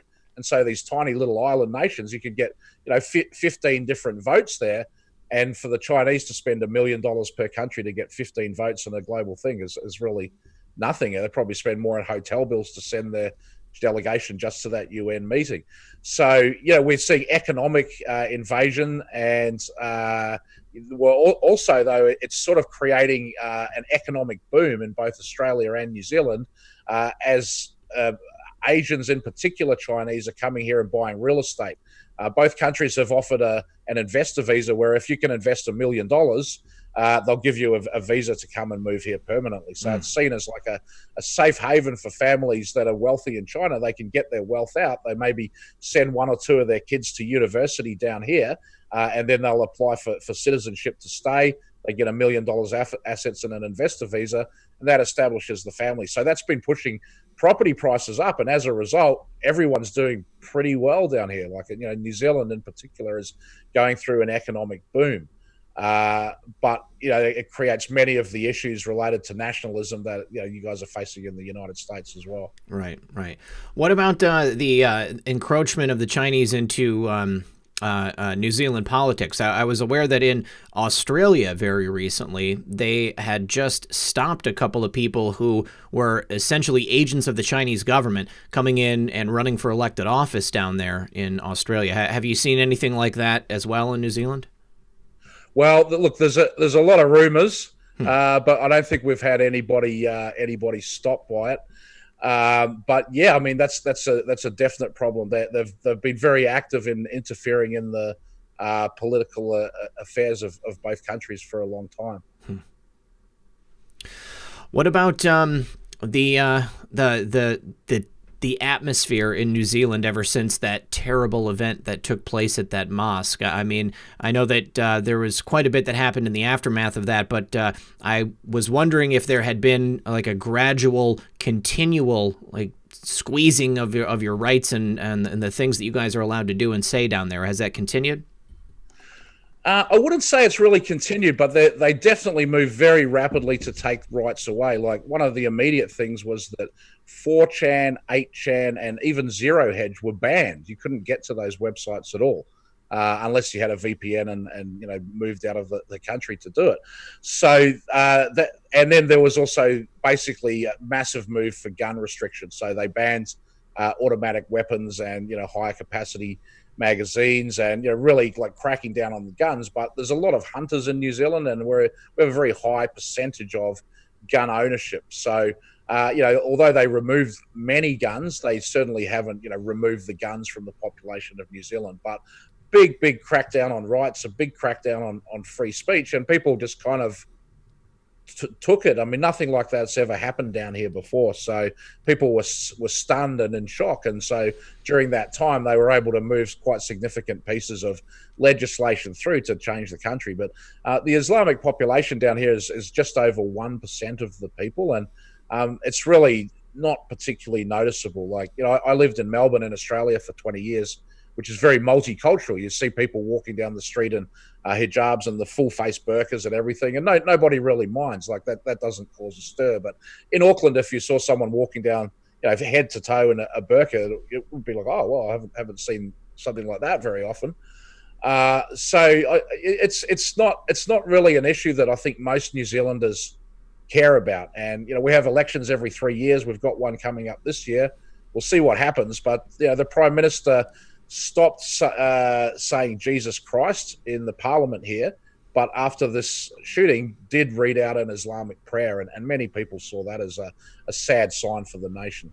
Yeah, a bit of useless pandering. Dave Stealth Bomber says, interesting how the fires are occurring on real estate needed for Agenda 2030's super cities and the high-speed rail. Also, water rights are being sold to China. Joseph Atencio says, love you guys. Methods, you're so blessed. Thank you for caring for us all. Philip said, Lillibut West End on YouTube for Kobe crash. Yeah, actually, I have a link I can drop for that, guys, if you want. Then Hey Jude said, Fox News reported that Ivanka and Jared used the same type of helicopter, not sure when. They had engine trouble and had to turn back, otherwise very safe. Okay, so some anecdotal evidence of engine troubles. Gina Cuddy says, thank you for all you do, guys, from across the pond here in England. And Carissa Hartunian says, the cartoon of Kobe helicopter crash 2017, Cappy. So yeah, actually, let me go ahead and grab that for you guys, because I know that I had dropped it over here in a DM earlier. But what about the impeachment down there? I mean, is that dominating the news cycle? Are people paying attention to that there? And if they are, I mean, what is their opinion of it? Do they see it for what it is? Well, it's very sad down here that in the United States, CNN is very against President Trump, but in the rest of the world, we get a different CNN from you guys anyway, and so it's them, but all of the other news media as well is just completely against Trump. And so the position of, I'd say, most New Zealanders is that Trump is a fool and a laughing stock. He's a buffoon. He's widely despised in America, and people just can't stand the guy. And so I'm constantly explaining to people that, no, he won an election. His popularity has gone up since he won the election. People love him. He's changed the country for the better forever. He's going to, in my opinion, going to go down in history as one of the greatest presidents you guys have ever had. Absolutely. Right. Yeah. No, we've definitely had, like, that's one thing we can all agree upon, is that Trump's base loves Trump. We support him 110%. We pay attention to the decisions he makes and stuff, but we love him more now than he did when he got elected. Some of us that weren't even like, okay, Trump became president, that's cool. It's not Hillary, is now like, all right, Trump, hell yeah, he had 2 scoops of ice cream, great. I want 2 scoops of ice cream, right? Ketchup on steak, let's try it. Like, I mean, like we support him so much. So the idea that you're hearing that, Steve, on your side, one, makes sense on the bias of media, but it also lets you know that you're being lied to. So you could play these clips back. Look at all the support. Like, take screen caps of all the likes and retweets of Trump doing things and all this support. Show it to people out there, because if that's the overall opinion, we're not laughing at him. We're laughing with him at the media doing this nonsense all the time. Yeah, and you can just look at the impeachment, that his defense, what he gets to mount it on a Saturday. They can't even do it on a weekday. And I watched Jay Sekulow talking, and he's obviously an excellent lawyer, and he made really good points, but he's not really a Hollywood lawyer. And it was a little bit disappointing that Trump is such a great showman. He had a real opportunity here to have some sort of great thing out of the movies with his defense being mounted. And I didn't really see that happening. And so it's kind of hard to convey in a 30-second news snippet what was the president's defense. Well, and really it seemed to me that a lot of it was saying, here's the actual testimony that was given in the House. Yeah. Right. Well, we all have the same opinion, that the fact that it landed on a Saturday, they only knocked out a few hours. They're going to come back with a vengeance. I was listening to Abe Hat Tip 5x5 Media. Go follow them on YouTube. They were talking about it earlier, that we can't wait to hear tomorrow. So let me ask you again, maybe on Wednesday after the next few days, if that's how you feel, because they knew that Saturday is the worst media time. They did 2 hours. They know this is about presenting it to the public. Yeah. Let's see how things play out the next 48 hours, and we'll see if you feel the same way about it. Yeah, I thought it was definitely very calculated that they had them do that on a Saturday. I mean, even though people are not working, there far fewer people are going to be watching. But I think that with the your point about Jay Sekulow, I mean, he was very straight and to the point. I mean, Adam Schiff was trying to bring a lot of emotion into it and convince people during his ridiculous time there, but he did not hold anybody's attention. I mean, the overwhelming report from people that have seen it, they said it was boring. The gallery was half empty. Many people got up and left during Schiff's time at the podium. I don't think it's not convincing anybody, and I think it's only emboldening the rest of us. And like Methods, that clip that you had of George Stephanopoulos when they were covering Jay Sekulow for a few minutes, and then he comes back and he's like telling him to stop. Don't let Jay Sekulow talk. I mean, like, that speaks volumes. Yeah. Turn that crap off, man. We don't want the truth. Yeah. No, right. Can't have the truth. I will point out, somebody said that WhiteHat has a goatee, and they said that Tom Fitton does not. But I will say this: WhiteHat's also got some guns. Yes, he does. I don't know if they're legal. Listen, I'm definitely not like Tom Fitton, man. I would not have that big ass gap in my teeth. Oof. Oh, it's brutal. So Trotter 711 says, Steve, do you have an opinion on the origins of the coronavirus? Could it be an attempt by the central banking powers to stifle further trade progress between the U.S. and China? Yeah, well, we actually were just talking about that on the sound check. That I remember that when Bush Jr. was president, 2000 to 2008, there were all of these virus outbreaks in Asia. There was bird flu and SARS, avian flu and stuff, and swine flu. And, Mexico got hit with it as well. And it seemed to sort of correspond to international trade talks. And then under Obama, there weren't really any big virus breakouts like that. It was more Africa, maybe some Ebola things.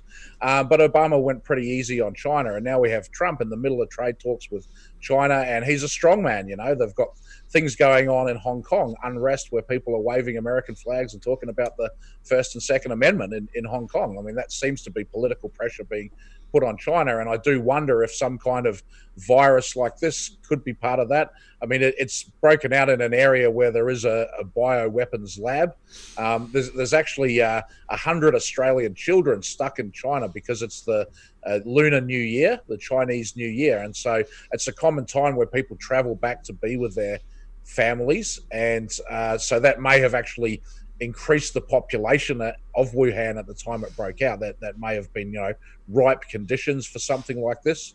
But these things never seem to be as deadly as we're told. We've all seen the movies of these pandemics and everything, and it gets hyped up like crazy by the media when it happens. And I suspect if you look at whoever's the pharmaceutical company that makes the test and the antidote for the vaccine for this virus, and look at their sales to countries all around the world, they'll be selling tons of this product right now to countries that have never had a coronavirus outbreak and maybe never will. Yeah.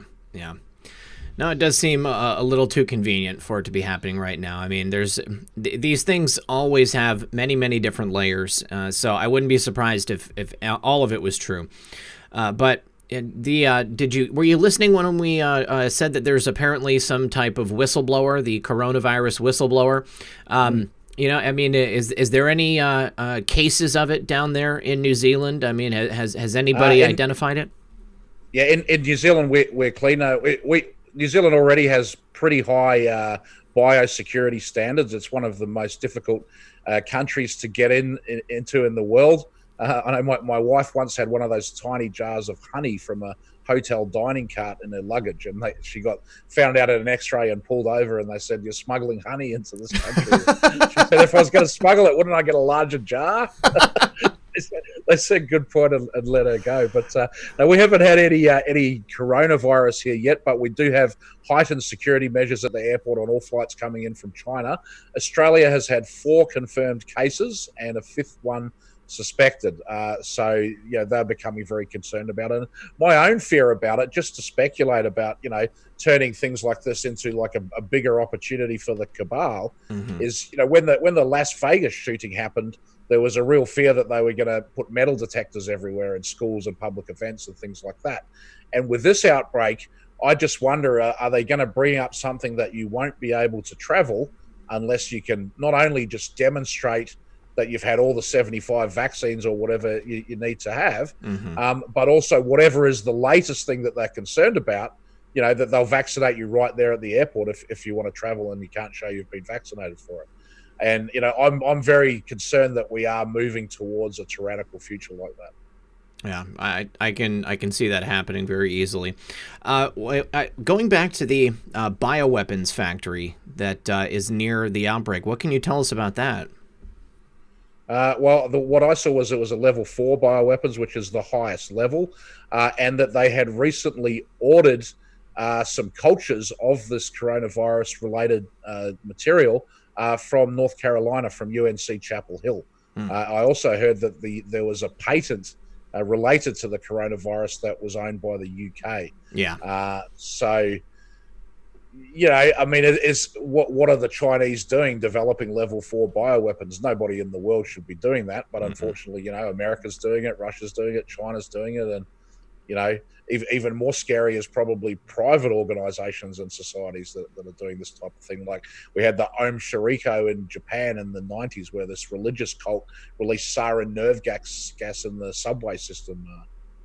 So if this virus is out there, are there people out there looking for people who have it just so that they can cultivate it and then spread it? Yeah. I mean, that was pretty much the first thing that I thought too. I reported on that patent the other day. The company that owns it, they've got several other patents on different types of viruses, different types of vaccines that they're developing as a result. This would be a very quick and easy cash grab if they release this coronavirus out into the wild and then suddenly, guess what? We've got the vaccine for it, so let's go ahead and take care of it. And inevitably, the World Health Organization, maybe CDC, they would probably buy up a ton of stock for it and distribute it, forcefully or otherwise. Christopher White said, if we were to impeach 44, would all his pardons be negated too? It's my understanding that if the Barack Obama is impeached, then there would be a certain amount of things that he did that would be invalidated. Do you guys have any other perspective on that? Any information? I've probably heard as much as you have about that. It would make sense to a degree, but I'm not a lawyer. Yeah, I don't think so. I don't think any pardons would be reversed. Maybe it would have some ability to question some of his executive orders, but again, I'm not an expert on it. Yeah. Social Observer said, "Oh, I'm sorry. Go ahead." I was going to say, I think for impeachment, impeaching him, and then it would be smart to go after Biden as well. That way they can't run for office again. I think there's something to that where if they're impeached, they can't go for the presidency, or there's some sort of loophole for that. Yeah, I think that whatever happens, the chain of command is going to be, a major part of whatever crimes were created or committed. Excuse me. So I'm not too worried about it. I do believe that that's going to happen. They're going to have to go over after those people. Social Observer said, I heard the virus release was a possible Clowns in America WhiteHat operation to destroy China's bioweapon program. That very well could be. I heard something about a scientist that was commenting on this. A woman in Canada. That's about it. Somebody said it in my chat last night, and I haven't been able to find any information on it. But if anybody has information on that, I definitely would like to look into it more. And Hey Jude says, I'm now ashamed to be a retired pharmacist. Big Pharma is a racket. Well, again, going back to the idea that there's good people in government, there's also good people in the pharmaceutical industry. But, you only know what you know. And hey, Red. What's that? Hey, Red, listen, guys, I'm going to tell you, this is not a WhiteHat op. This is not a good guy op at all. Okay. So I would just go ahead and eliminate that off the table. Okay. Yeah. I mean, I can't think of any. It seems like a very dangerous thing to do because clearly you've got people coming and going from China all the time, and if they released go ahead. I think I saw this on Montegraph's channel, but Bill Gates was running a simulation in October on coronavirus and the likely rate of spread and infection and kill rate for coronavirus. So that's an interesting coincidence, isn't it? And obviously he's very involved in this type of stuff around the world, with his dad being co-founder and president of Planned Parenthood with Margaret Sanger. I was just about to say the same thing. Planned Parenthood. Yep. Well, I saw a lot of, I didn't pay attention to the coronavirus as much as, I typically would, just with everything going on. But the whole concept of the movement, our side putting Gates in line with that, apparently that was pointed out a lot. That was the mainstream media's argument back against us, is we were blaming Gates for this. So that could mean either A, the movement's really off, or they're spot on. But they were protecting Gates by saying how ridiculous it was. So that's interesting that y'all bring that up. Many people in the chat have said Event 201. I saw somebody say that early on. But a pandemic exercise to illustrate preparedness efforts. I also saw that somebody in the chat asked WhiteHat if they bought their shirt in Tom Fitton size. This is not a medium. All right, just checking. Yeah. And Philip said Big Mike would walk with reference to last night's show. Dana Finkler says WhiteHat, Tom Brady to the Raiders. That's right. How many more costume changes are we going to get, WhiteHat? He's setting a precedence right now. We're going to have this every time. Yeah. Tom Brady is not going to my Raiders. He sits when he pees. He can retire. He can get hurt. I don't give a crap. I hate him. It was a freaking fumble. Duck rule, whatever. Look it up. He ain't coming to us. Okay, I'm all about Derek Carr. So I said it. If he ends up on the Raiders, I'm gonna die laughing for a year. Steve, I had another question for you from the stories on your website, specifically in regards to Tracy Twyman. Because it kind of ties into Isaac Kappy. She was, looking into some pretty scary things. I mean, that was her repertoire. And then she ends up dead. What can you tell us about what happened to Tracy? Yeah, well, supposedly she was found hanged in July. Was ruled a suicide. She had been in touch with Isaac Kappy. And she had been investigating this so-called Judas prophecy that seems to have been, related to Kappy's death, because he spoke about being a Judas in his final messages. Tracy was a researcher into the occult, and she'd published many books.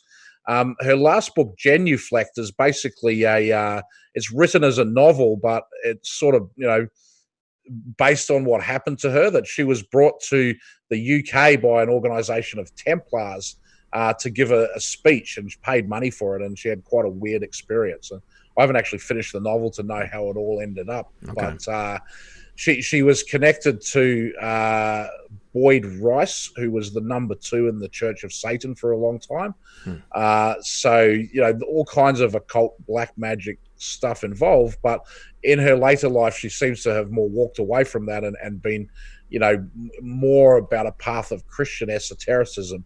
But she she had complained about being stalked, and she felt that her computer had been tampered with, and they were actually altering the software to give her a unique experience of it. And there has been some weird stuff like upside down writing in Facebook that a few people have reported, and Tracy pointed that out and said she thought this was very strange. I think that came up in the case of Robert the Deplorable, who also some say tried to commit suicide. The narrative has changed a bit to, people were trying to force him to hang himself, or they would cut him with knives. So, this also happened in the time frame between Tracy's death and Isaac Cappy's death, which was only, I don't know, like 4 or 5 weeks, maybe 2 months. So, this has been going around, and this thing of death by strangulation. Well, we saw that's officially what happened in the Jeffrey Epstein suicide, right? Mm-hmm. Many others in the Red Scarf Club too. Yeah, so many others. So these are the circumstances of Tracy's death. There is a fundraiser going on at the moment, a GoFundMe to build a memorial headstone for her. If anyone that followed her work would like to donate to that. The confirmation of her death has been pretty light.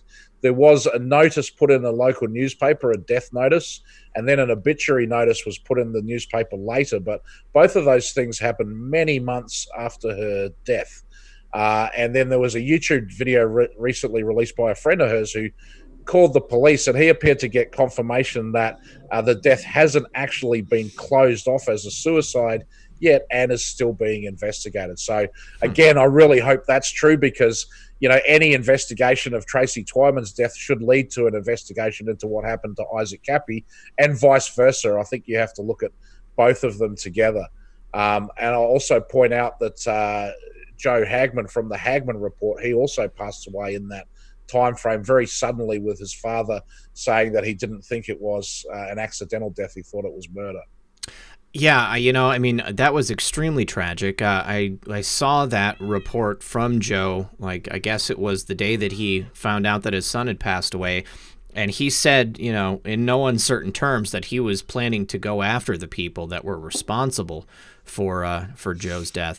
And I haven't heard anything else about it. I don't know if that's just because it's ongoing or because it's too painful to talk about, but that was very, very sudden and not something that I had, anticipated. I mean, we had a couple of strange deaths all at once, and everybody's, connected to some of the same things. So be careful, guys. The thing that was really strange about Tracy's death is I saw that final video that she had done.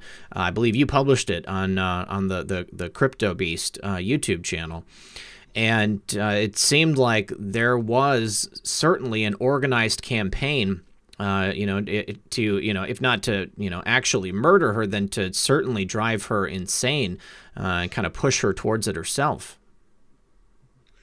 Yeah, and this, more and more people are reporting experiencing this type of organized stalking, and we're also uncovering evidence that the government has had, and different agencies have had some interest in these types of things. Also ARGs or LARPs, augmented reality games, live action role playing. The government's intelligence agency research organization, IARPA, has been doing research specifically into these LARPs. So you have to wonder if some of these people online that report getting stalked and harassed, did they start playing one of these ARGs and suddenly get caught up in it. Very strange. You never know. Someone just said, Alexandria Occasional Cortex says that Kobe Bryant's helicopter was destroyed at 1745 UTC. That's strange. All right. I think that somebody else had earlier had asked if Kobe had recently come out in support of the president, and I think that is definitely a no. He was not a fan of President Trump. So, just one of those ones that we're going to have to continue to research. All right, and Social Observer said that the virus wasn't ready to be released. This doesn't coincide with the Georgia Guidestones prophecies. Maybe the Chinese effed up themselves accidentally. Kat Young also said cholera 1820 pandemic, China 1918 influenza pandemic, China 2020 coronavirus. And WitchyPoo22 asks, Methods, do you have a PayPal account? Methods? Yeah, I do have a PayPal account. I've tried to not really push it all that much. There's been so much support and help and all that. And I don't want it to get construed. But yeah, it's methodspaypal@gmail.com is that PayPal account. But shout out, perfect time. Shout out to everybody that's helped us out. I got some hospital bills I'm going to be paying and stuff here in the near future. So I do appreciate that and everything that everybody's done. But it's not necessary. All right. Well, we certainly appreciate the support. I know that everybody wanted to make sure that if you needed the help, that they were willing to go ahead and put a leg up and make sure that you guys were taken care of. So no, I definitely appreciate everybody doing what they've done by all means. I can't get back to everybody doing what they've done, especially when there's anonymous, donations and all that mess. But with that said, I thank you. That's all I can say. Thank you. Yeah. Thank you to everyone who supports people in this movement because, we're doing this work for you guys. We're doing this work, for ourselves and for the world. And so, any type of support, whether, and for the most part, I would be happy if everybody just liked and shared the videos because it would really help us get the word out. Phil Collins just said, Kate Spade's father died the night before she was buried. Did you guys know that her father passed away as well? I didn't know that. I have not heard that. Well, I want to look into that. All right. Well, you guys, we're reaching the top of the hour, so it's about time to go. So I want to say, as always, thank you to Methods and WhiteHat. But Steve, thank you very much for hanging out with us tonight on Comfy Sunday, buddy. What do you want to leave the audience with? Thanks so much for having me on, and please follow my YouTube channel, Crypto Beast, at Steve Outtrim on Twitter, and burners.me is my website. And yeah, look, 2020 is going to be a fantastic year. I think, they're going to pull out all the stops trying to stop us, but at this point, this movement is unstoppable, and I think it's going to be a wonderful re-election of President Trump. I completely concur. Now, I just want to let everybody know I've put Steve's Twitter and burners.me and the Crypto Beast YouTube into the description of the video. I've dropped all three into the chat too, so I'm going to do that one more time before we go. But thank you again, Steve, for being here. I love it when you stop by because you are an excellent researcher. And anytime that I see you looking into something, I know it's something that we want to definitely be paying attention to. All right. So thank you to everybody who was here with us tonight. Loved the fact that we had 5,000 of our closest friends hanging out. As always, this has been Red Pill 78, and this was Comfy Sunday. So good luck, everyone, and God bless.